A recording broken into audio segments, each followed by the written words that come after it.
You know how some days start out perfect, just you and your kid laughing over silly stuff in a store, and then bam, some stranger turns it into a nightmare that shakes you to your core, all because of the color of your skin? That's what hit me and my boy that sunny afternoon at Playtime Plaza, this bustling mall in downtown Atlanta where families go for back-to-school hauls. And man, I thought we were in for nothing but fun, picking out fresh kicks, a backpack with those glow-in-the-dark straps he loved, and yeah, debating which Avengers shirt made him look toughest. I'm Derek Hayes, a top exec at a tech firm, always grinding those late nights to give my 8-year-old son, Jamal, the world. But that day, this bitter old lady named Vivian Keller decided our full cart meant we were crooks, her eyes narrowing like she'd caught us red-handed, driven by this deep-seated resentment toward folks like us who she figured couldn't possibly earn nice things without cheating the system.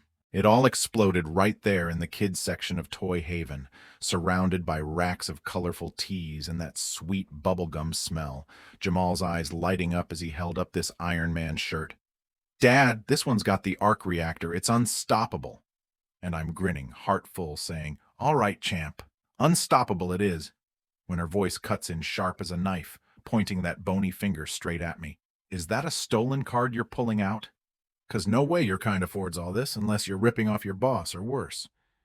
I froze, the words hitting like a gut punch, her frizzy gray hair framing this twisted scowl, dressed in this god-awful floral blouse that screamed outdated entitlement.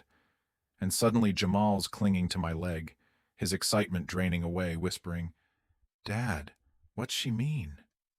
It wasn't just the accusation. It was the disdain dripping from her tone, like our very presence offended her fragile world where she got to play gatekeeper, fueled by years of unspoken biases she'd probably nursed through lonely evenings watching fear-mongering news. I kept it cool at first, shielding Jamal with my body, saying low and steady, "Ma'am, you're mistaken. Please leave us alone. We're just shopping." But she steps closer, smirking like she'd won already. "Oh, I've seen types like you, always scheming for freebies." Her eyes flicking to Jamal with this cold pity that boiled my blood, like he was some prop in her drama. And that's when the real fire ignited inside me, this protective rage.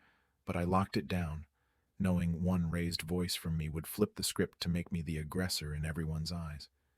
She wouldn't quit, turning to the young clerk behind the counter, a kid named Tyler who looked barely out of high school. "Call security. This man's about to bolt with all that. Probably using fake plastic."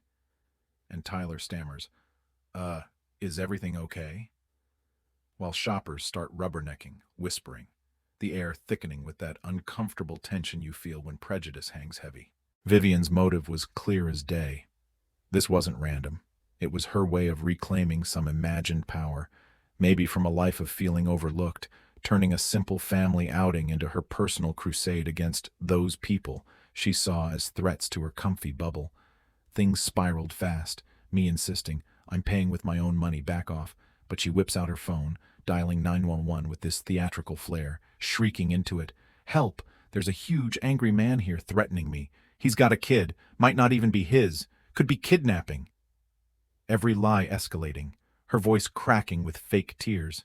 "He's gonna hurt me. Hurry!" While I stand stock still, hand on Jamal's head, the Iron Man shirt dangling forgotten, my mind racing with terror, not for me but for him. This innocent kid seeing his dad painted as a monster in broad daylight. Mall cops barge in first, chest puffed. "Hands where we can see 'em," the younger one barks, hand twitching near his pepper spray, and Jamal starts sobbing. "Daddy, why?" It was surreal, like a bad movie scene. My suit suddenly feeling like a target instead of armor. The manager rushing over, all flustered. "Sir, maybe step to the back office?" Treating me like the problem to hide away, his bias showing in that nervous glance, while Vivian stands triumphant, arms crossed, her ego swelling from orchestrating this chaos out of pure, ugly spite. The real cops arrive, badges gleaming, faces stern, one aggressive guy zeroing in, step away from the child, his hand on his holster, assuming the worst from her call, and my heart pounds. "He's my son. Check my ID." Pulling it slow, showing our upscale address, but then they swipe my platinum card at the register and it flags. Bam! Fraud alert from my bank's auto system after our earlier spends, which to them screams guilty, the cop grinning grimly. Declined. Looks like she's right. I explain, frantic but calm. It's protection. Let me call the bank. Dialing on speaker, verifying my info while Jamal clings tighter, his tears soaking my pants. The whole store frozen in this twisted standoff. Vivian's smug whisper to the cops. Told you, he's a thief. Her satisfaction palpable, born from that toxic mix of fear and superiority that makes folks like her lash out at strangers to feel big. But then, twist of fate. A sharp voice breaks through. What the hell's going on? I've got the whole thing on video. This fierce woman in her 40s, phone up, named Lisa, who'd been browsing nearby, her eyes blazing as she steps forward. This lady started harassing them out of nowhere. Racist crap, and he's been nothing but polite while she terrifies the kid. It was like the clouds parting, her recording capturing Vivian's unhinged start. My restraint, the cops rushed to judge, and she airdrops it right there, refusing to let go of her phone, smart as hell. The officers watch, faces shifting from suspicion to shock, the calmer one muttering, Ma'am, this shows you lying. False reports a crime. Turning on Vivian, whose panic erupts. It's edited. They're in on it. But her voice cracks, desperate now, her power crumbling as the aggressive cop looks sheepish, apologizing to me.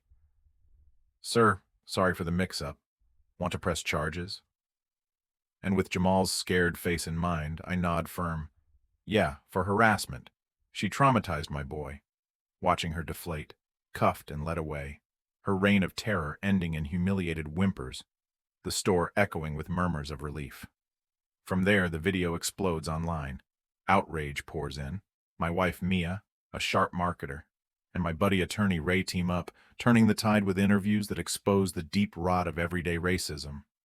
How Vivian's bitterness from her own failed dreams twisted into targeting us.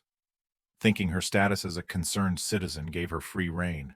The mall axes the manager, rolls out bias training chain-wide. My firm tries to hush it, but sides with a client tied to Vivian's hubby, suspending me. Betrayal stings. But I quit. Start my own tech consultancy with trusted partners, clients flooding in, folks drawn to our stand for integrity over cowardice. Our revenue skyrocketing while the old place tanks, losing talent left and right in a sweet dose of karma. We sue Vivian hard.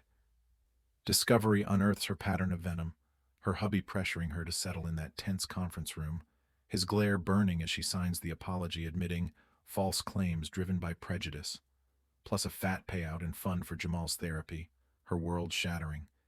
Divorce, sold house, social exile, even a later arrest in some small town for another rant, her hate a self-made prison. Jamal heals slow, those sessions helping him process, plus a surprise box from the toy folks stuffed with Iron Man gear, his laugh returning as he zips around in the suit. I'm invincible, Dad. We build stronger, starting a fund for anti-bias work, turning pain into purpose. In the end, picture us back at that mall a year later. Jamal picking a new shirt, no fear, just joy. A clerk whispering thanks for the changes we sparked. It's cinematic, that walk out hand in hand, heads high, the sun hitting us like a spotlight. But was pressing charges too harsh or not enough? Did mercy have a place? Or does real justice demand the full fallout to deter the next Vivian? Drop your thoughts below. What would have you done, facing that hate head on? Share your stories of standing up or seeing bias play out. Like if this resonated, subscribe for more Real Talk tales, and let's debate in the comments. Your view might change someone's mind.